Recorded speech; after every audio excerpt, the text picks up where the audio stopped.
وہ ایک بچہ آیا نا اپنی ماں کے لیے لباس لینے کے لیے، اور پہلے وہ گیا اپنے چچا کے پاس، اس کی ماں بیوہ تھی اور اس کا لباس پھٹ گیا تھا، اور وہ اپنے چچا کے پاس گیا تو اس نے دتکار دیا۔ ماں نے اس کو روکا تھا بیٹا نہ جانا، لیکن اس نے کہا کہ تیرے بدن کے اوپر جو لباس ہے وہ بھی پھٹ گیا اور جگہ جگہ سے جسم جھلک رہا ہے، تو میں اپنے چچا سے آپ کے لیے لباس لے کے آتا ہوں۔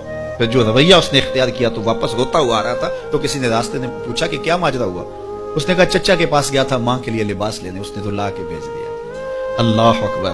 تو اس نے کہا کہ جا سین حرم میں محمد نام کا ایک شخص بیٹھا ہوا ہے، اگر تو اپنا دکھڑا اس کے سامنے پیش کرے تو وہ امید ہے تمہیں رد نہیں کریں گے، لیکن سن لے ان کا دین کوئی اور ہے۔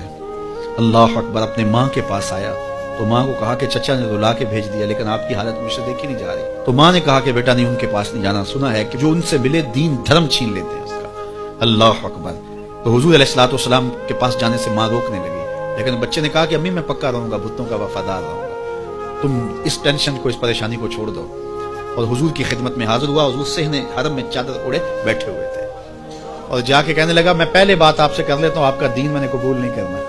حضور مسکرا کے بولے بیٹا بتاؤ کس لیے آئے ہو؟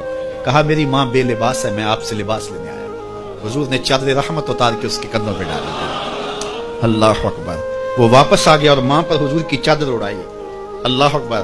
اور ماں نے کہا کہ بیٹے اس نے اپنا دین تو نہیں تجھے دیا؟ کہا نہ، میں نے پہلے کہہ دیا تھا تیرے دین نہیں مانوں گا۔ ماں کہنے لگی پتر اس کا دین ماننا چاہیے، یہ جس نے رحمت کی چادر ہمارے سر پہ ڈال